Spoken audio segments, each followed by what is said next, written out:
Hey, how you do, Buckaroos? How the heck are you? So I got creative, as you can see by my glass here. Had a less expensive uh,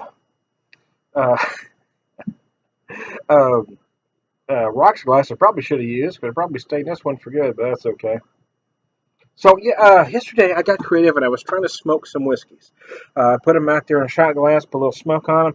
But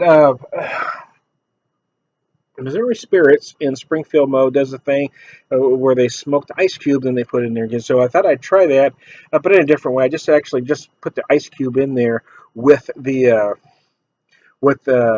shot of the cinnamon whiskey to see what it would do. So kind of it did. I don't know if it smoked the ice any. I do get some smoke in the drink, but there's just a little bit of that cube left, if you can see. Had the temp at about 140. I need just a little bit less than that, to be honest.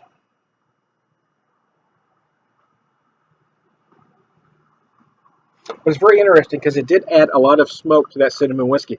The cinnamon whiskey just is very, very cinnamon, a little spicy up front, and then it really comes at you the back end. But adding that smoke, all I get up front is a whole lot of smoke, and then that cinnamon on the back end. It's very interesting. Whether you like it better than the original, well, it's going to be to your particular taste buds. I don't know that I like it better, but I know that it's different, and I enjoy that extra smoke.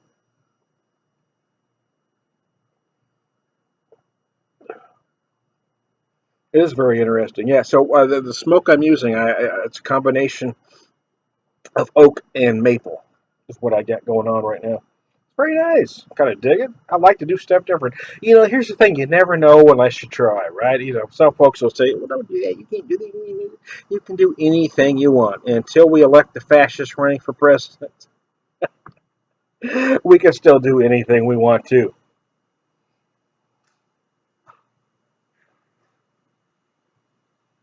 Just say no to Nazis, man. Anyways, hey, I'm Dr. Beer Whisperer. Wow, I'm doing some whiskey whispering today. At the moment, I've got a beer in the background, as you can see. I just did a video for this Pack Train Double IPA. I hadn't had it. It's a seasonal release. It's really darn tasty, to be honest with you. 8.7%, 85 IBUs. It's very nice. It's very nice indeed.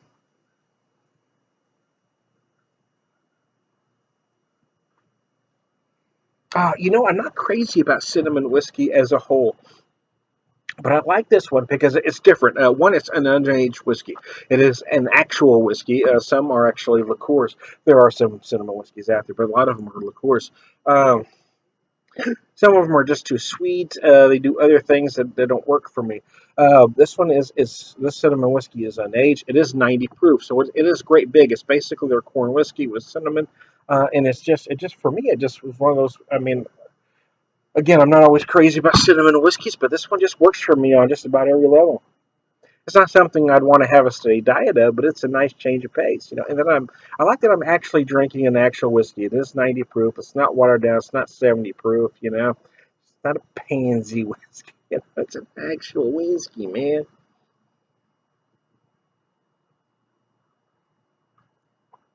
So there you go. I am Don the Beer Whisperer. I am running for Beer Whisperer in Chief, and I approve this message.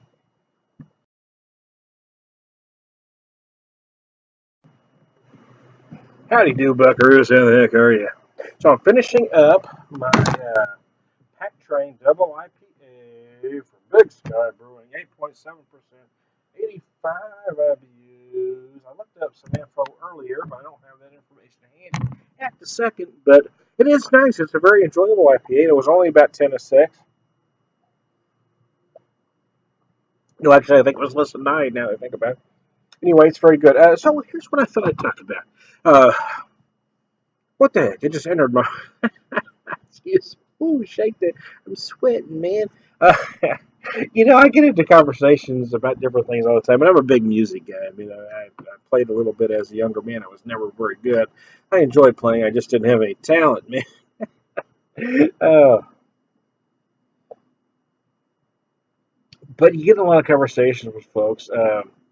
Not an official music historian, but I know a lot of stuff. Uh, I've been through some stuff. I've met some people, and I've enjoyed it. But you get a conversation about the worst song ever, and the song that really comes to mind a lot, a song that a lot of folks mention, even I've mentioned it before as the worst song ever, is Starship. We built the city. Now, here's the thing. In all honesty, it's a horrible song. I mean, it fails on every level. It fails structurally, it fails musically, it fails lyrically. I mean, it's pretentious. It's it's overly produced. It's over synthesized. I mean, there's nothing right about that song at all. But is it the worst ever? Well, I don't even think it's the worst song of the '80s. The '80s tends to take a lot of heat. Um, there was some crap in the '80s. There really was, and that's the problem. Is there was so much great music in the '80s that every time you try to defend the '80s, somebody wants to say, "What about this song?" Well, you can't argue with that. Bad is bad. It has some of the very best songs, in my opinion, of the rock genre. It also has some of the very worst of the rock genre in that decade. But so we built this city. It is a horrible tune. It fails on every level, as I stated earlier in this video. I mean, it's terrible. But again, it's not even the worst song of the '80s, man. I mean, if you listen to Tony Basil, Mickey, I mean, that song was horrible. And there's other songs that didn't get airplay that are much worse. So usually what folks are talking about when they say worst song ever, they're talking about the worst song that everybody knows, or most people know, or the worst song that was a minor hit of some sort. That's what's being. So you need to throw out qualifiers when you say worst song ever. You need to have some qualifiers. I mean, look at the new millennium. There's some stinkers. I mean, anything by Justin Bieber is certainly worse than We Built This City. I mean, we let the Jonas Brothers make albums. Everything they've done is worse than We Built This City. Anything any of those guys do solo is worse than We Built This City. I mean, are you serious? These guys stink on ice.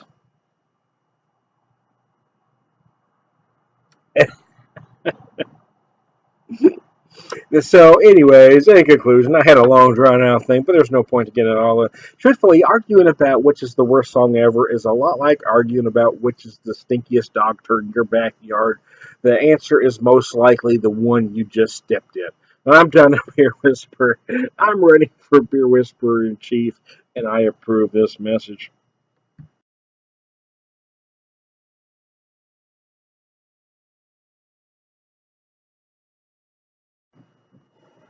Well, hey, do buckaroos, I'm at it again. Stop it, that man's crazy.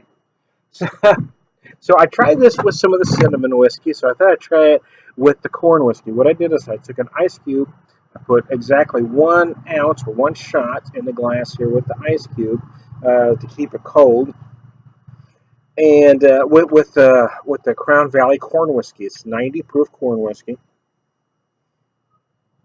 and what I have now is the aromas of that corn whiskey, which is slightly sweet, mixed with a whole lot of maple and oak smoke. So I've got a combination of maple and oak wood on there. Ooh, the rim of that glass is a little warm though.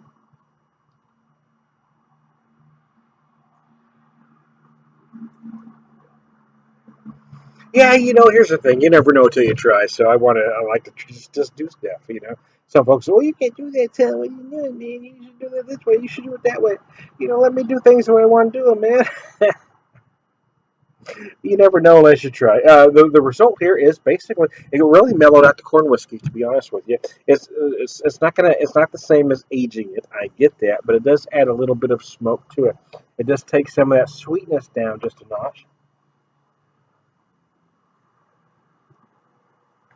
I actually smoked some of this yesterday without the ice cube, just in a shot glass, just to see. And I really like the results. But Missouri Spirits in Springfield Most does a smoked ice cube that's just wonderful. Not being able to do that exactly, I thought, well, what if I just put the ice cube in? Would it still absorb the smoke? Yes, it does. I still get that smoke, and what I have, even though my glass is warm, my whiskey is still cold. Yes, for those of you, I'm going to answer your question. Yes, it does water down the whiskey some. The ice does melt. There you go. But it is still very approachable. It's very drinkable. It's very interesting. It's just different. I don't know if it's something I do all the time, but I like trying stuff. And I think that's a larger point I'm trying to make is don't be afraid to try something. Don't listen to naysayers. Some people just want to be negative all the time. They're gonna anytime you have an idea, they're gonna find a way to shoot it down. Just do it. Take a chance because you never know unless you try.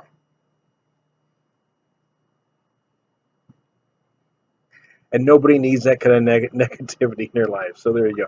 Hey, I'm the Beer Whisperer. It's actually very nice, but I don't want to drink it fast, so I don't want to slam it down. I want to sit and relax and enjoy. I'm having a very nice day where I'm at.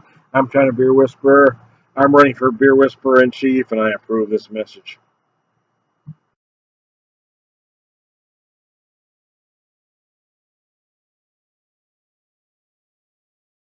How do you do, Buckaroo? So I got creative today. We went to a farmer's market in Hollister, Missouri. They had some very nice looking jalapenos. As you can see, this is a very nice looking red jalapeno. I put it on there and I gave it some smoke, combination of oak and maple. So now we're just going to check it out. Oh, goodness. Uh, Technically, you smoke chipotle is a smoked pepper. You kind of dry it out. So this may not be technically a chipotle, but it does have that feel. You do have that big red. Look at that. It's a nice red jalapeno with that nice smoke added to it. Oh, it's absolutely gorgeous. It'd be great with some Mexican food. It would be great if I turn it into a sauce of some sort or a salsa or who knows what I might do with it. This particular one I'm just going to eat as is and wash it down with my Pack Train Double IPA from Big Sky. Oh, it's a very nice. It's funny. The first one I poured seemed to be kind of cloudy. This one is just kind of a clear golden. I don't know. Who knows? It's gorgeous. There's some nice residual spice going on. Typically, when you smoke a pepper,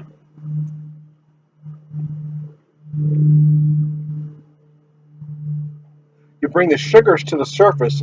It's not going to lessen the heat any, but you bring those sugars up, and that's kind of what this is done. Because the first thing you notice is kind of those sugars of the pepper. I notice the hot pepper, and I notice the smoke all the way through it. So there you go. It is a tad warm. You may start to see me sweat a little bit.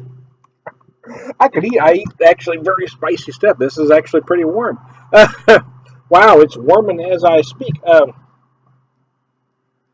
Typically, some folks like to wash it down with milk.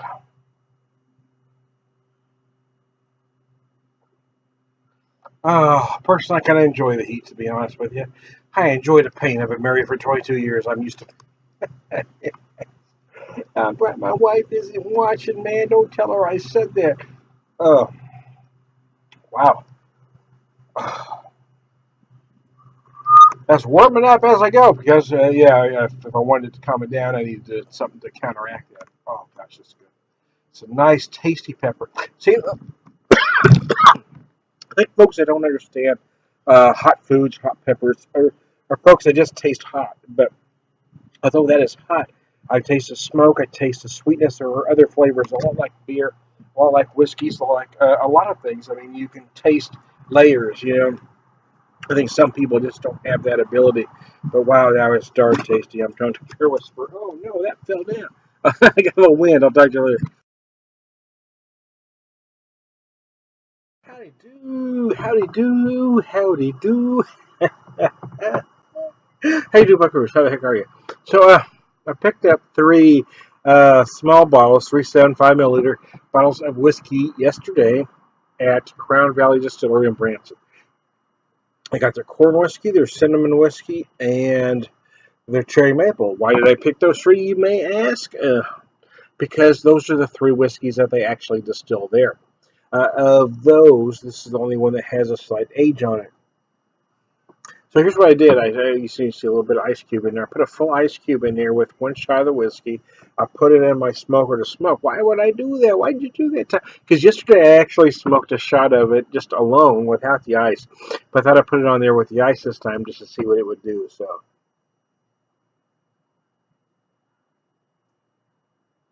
the result is a very hot glass, but a cold whiskey. Yeah, see, again, I know I'm repeating myself, but Missouri Spirits in Springfield Mo does a smoked ice cube. Now, I haven't got the cold smoke down to do that yet, but that was the inspiration behind putting the ice cube in here putting on my smoker is about 150 to get at some smoke. It still melted the ice cube, but it did keep my whiskey cold and still added smoke. So that was kind of what I was trying to do. But Tom, you just watered down your whiskey. Yeah, I did a little bit, but not a whole lot. That's a little bit of melted just fine. It's a 90 proof whiskey. Relax. Don't get excited, people. You know, some people want to get all excited about small stuff. It's a little thing. I didn't know if it was going to work. I gave it a shot. I want to try it. For me, it works okay. Don't know if I'll do it again, but I may because I like to fool around with stuff. I do. I like to experiment. I like to try different things. That's why yesterday I took all three whiskeys. I put a shot out there and smoked them, and I really enjoyed them. But I want to try it today with the ice just to see what would happen. And this is a result, and I like it too. I don't know which way I like better. Both works fine with me. Again, I don't sweat the little shit. Some people want to get their pennies into one about the smallest damn thing. You know who you are, you pennyways. I'm just not one of them, man. I'm John the Beer Whisperer. I am doing my whiskey whispering thing.